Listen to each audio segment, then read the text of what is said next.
नमस्कार। आइए, आप सबका स्वागत है आज एक ऐसे अद्भुत कार्यक्रम में जो पूरी दुनिया के हनुमान भक्तों को अभिभूत कर देगा। आप सब हनुमान भक्त हनुमान जी के ऊपर लिखे गाए गए तमाम मंत्र, आरती, हनुमान चालीसा, सुंदरकांड का पाठ करते रहे हैं और निश्चित रूप से उनकी कृपा का पात्र बनते रहे हैं। लेकिन आज हम आपके सामने एक ऐसा अद्भुत मंत्र पेश करने जा रहे हैं जो दुनिया में पहली बार टेलीविजन के माध्यम से हनुमान भक्तों तक पहुंच रहा है। परम श्रद्धेय, आदरणीय, आध्यात्मिक क्षेत्र के प्रेरणा स्रोत हरि भाई के माध्यम से ये कार्यक्रम आप तक पहुंच रहा है। बड़ी लंबी तपस्या, बड़ी लंबी रिसर्च, बड़े लंबे अनुभव के बाद आज ये कार्यक्रम हम आप तक लेकर आए हैं। निश्चित रूप से दुनिया के तमाम हनुमान भक्त इस मंत्र के जाप से, इसके उच्चारण से, इसके गायन से अपने परिवार का, अपने दोस्तों का, पूरे समाज, देश और मानवता का भला कर पाएंगे। ये मेरा दावा है कि आज से पहले ना आपने ये मंत्र कभी सुना होगा, ना पढ़ा होगा, ना गाया होगा, और आज हम ऐसा शानदार मंत्र आपके सामने रखने जा रहे हैं। आइए सीधे चलते हैं उस मंत्र की ओर और सुनते हैं ये शानदार मंत्र।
आपने सुना ये अद्भुत मंत्र और देखा इसको, कितने भाव विभोर हो गए थे आप भी इस मंत्र को सुनते और देखते हुए।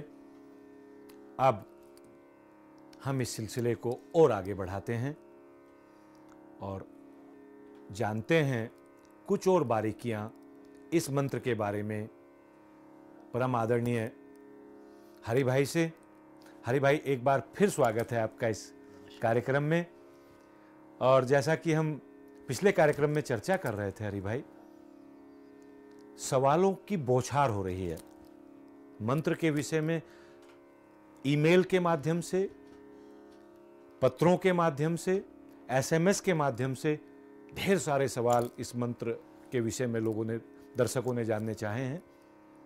लेकिन जो पिछले कार्यक्रम में हम चर्चा कर रहे थे आपसे, आर्थिक खुशहाली पर केंद्रित सवालों की संख्या ज्यादा है।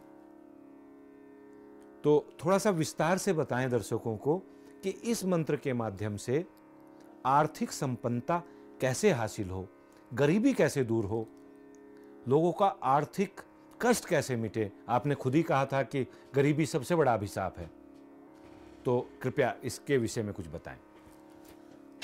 आपने जो सवाल तमाम दर्शकों के उठाए हैं, ये बड़ा महत्वपूर्ण सवाल है।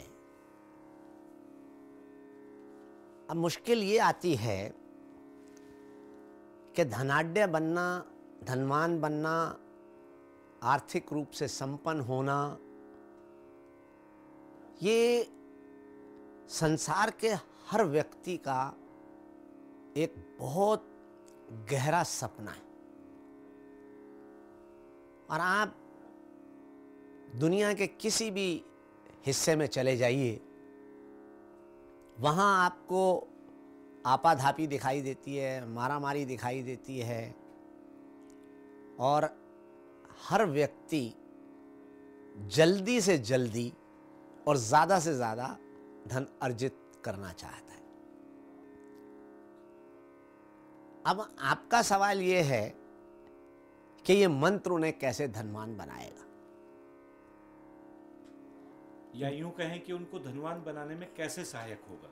हाँ, बहुत अच्छी बात आपने कही कि ये मंत्र किस तरीके से उनकी मदद करेगा अपने आप को आर्थिक रूप से समृद्ध संपन्न बनाने में। इस मंत्र की एक एक लाइन, एक एक शब्द जी, यदि आप उसके अंदर जाएंगे तो आपको बहुत सारे जवाब खुद ब खुद मिलने लग जाएंगे। सबसे पहली बात, इस बात को समझना चाहिए कि पश्चिम ने हमें कारोबार दिया है और पूरब ने हमें परिवार दिया है। पूरब पूरी दुनिया को परिवार मानता है और पश्चिम पूरी दुनिया को कारोबार मानता है। इसीलिए आप देख रहे हैं कि आध्यात्मिकता को भी उन्होंने रफ्ता रफ्ता कारोबारी शक्ल देनी आरंभ कर दी है। आप कदम कदम पे टीवी पे भी देख रहे हैं, सुरक्षा मंत्र बिक रहे हैं, सुरक्षा कवच बेचे जा रहे हैं और बड़े खूबसूरत अंदाज से उनका बहुत शानदार फिल्मांकन किया गया है। और मैंने जैसा कि पहले बताया कि ये मंत्र हम बेचने नहीं आए हैं, हम इसको दान देने आए हैं। लेकिन हम केंद्र बिंदु पर वापस लौटते हैं कि धनवान कैसे बनाएगा। धनवान बनने के लिए आपको सबसे पहली आवश्यकता रहती है एकाग्रता की। आप कभी भी जो भी काम करते हैं, जब आप उसमें एकाग्र होते हैं तो आपका काम शीघ्र और जल्दी संपन्न होता है। आप कहीं पर भी देख लें, अगर मान लीजिए आप लेखक हैं तो यदि आप पूरी तरीके से अपना संतुलन एक जगह ले आते हैं तो आप जो भी कुछ लिखना चाहते हैं वो शीघ्र लिख लेते हैं। ऐसे ही आप कंप्यूटर पे बैठे हैं या कोई भी काम कर रहे हैं, ये मंत्र आपको सबसे पहली चीज़ ये सिखाता है कि कि आप एकाग्र होना सीखिए। अपना पूरा जो ध्यान है वो उसको केंद्रित करना है, एक जगह पे ले आते हैं। आप अपने जीवन में अपना लक्ष्य निर्धारित कर लीजिए कि मुझे अमीर बनना है, लेकिन एक बात याद रखें, धनाढ्य बनने के भी बहुत सारे तरीके हैं। अब आप किसी की जेब काट लें, उसका 2 लाख रुपया आपने अपनी जेब में डाल लिया, धनवान तो आप बन गए, लेकिन वो धनवान बनना आपके लिए अहितकर होगा। ये मंत्र हनुमान रक्ष रक्ष सर्वदा, जब आप किसी की जेब काटने जाएंगे, खट करके जैसे ही आपने गुनगुनाया कि हनुमान रक्ष रक्ष सर्वदा, खट करके आपको वहां से बचा के ले आएगा कि जेब काटने वाला पैसा तेरे को नहीं चाहिए, तुझे मैं दूसरा माध्यम देता हूं। तुझे पैसा ही तो चाहिए, मैं तुझे दूसरे रास्ते, यानी कोई भी गलत काम वो आपको नहीं करने देगा। इसका कदम कदम पे जब शब्द आता है हनुमान रक्ष रक्ष सर्वदा, वो आपको गलत काम करने से पूरी तरीके से बचाता है और हमें सीधा सीधा रास्ता दिखा देता है। ऐसे ऐसे उदाहरण हैं। मैं आपको एक व्यक्ति का उदाहरण देता हूं। एक आदमी के सिर पे कर्जा चढ़ गया लगभग 20 लाख रुपए का, और उसके पास एक जमीन थी, वो 50 लाख रुपए की थी, लेकिन उसके ऊपर किसी ने कब्जा कर रखा था। अब वहां से कोई पैसा आने का कोई संभावना ही नहीं दिखाई दे रही थी, और वो व्यक्ति मेरे से ये दान लेकर गया था इस मंत्र का। अब वो लगातार उसके ऊपर लगा हुआ है। अब कर्जे से मुक्ति प्राप्त नहीं हो रही। अचानक एक दिन बिना किसी प्रयास के वहां से कोई व्यक्ति चलकर आया कि साहब ऐसा है, वो जमीन आपकी है, समझे नहीं, और अगर आप मतलब उसको बेचना चाहें तो मैं आपको उसका पैसा देना चाहता हूं। वो हैरान हो गया, व्हाट इज दिस। सही बात है, तो चमत्कार हो गया। और वो सोचने लगा ये सही है, ये गलत है, क्योंकि उसका दिमाग, उसने अपने मन में ये बैठा लिया था इस जमीन का मुझे कोई पैसा ऐसा नहीं मिलने वाला, निराशा का भाव आ गया। लेकिन जैसे ही वो व्यक्ति आया और बराबर न केवल वो आया, बैठा, बातचीत करी और झट से 10 लाख रुपया अग्रिम भी दे दिया। अब आप गौर करिए, और ये मात्र मैं बात आप में अंधविश्वसनीयता पैदा करने के लिए नहीं कह रहा, और ना ही हमारा ये उद्देश्य है। हम बात जो भी करेंगे वो बड़ी वैज्ञानिक तथ्यों पर आधारित करेंगे। ये सारी दुनिया ऊर्जा से बनी है। हमारा ऊर्जा भाव, अगर आपने ये बात सुनी होगी, किसी ने आपको बताया कि अरे यार हाँ अभी आपका टेलीफोन आया, मैं तो थोड़ी देर पहले आपको याद कर रहा था। What is this? ये ऊर्जा भाव है। इसका उपयोग पश्चिम ने बहुत अच्छे तरीके से किया है, लेकिन पश्चिम चटंबी है। सही बात है हरि भाई, इस चर्चा को हम फिर जारी रखेंगे, लेकिन उससे पहले मंत्र को एक बार फिर सुन लेते हैं, अपने दर्शकों को सुना देते हैं। तो आइए एक बार मंत्र की प्रस्तुति आपके सामने फिर पेश है। आइए सुनते हैं ये अद्भुत मंत्र।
प्रिय नमस्तुभ्यं ओ रामप्रिय नमस्तुभ्यं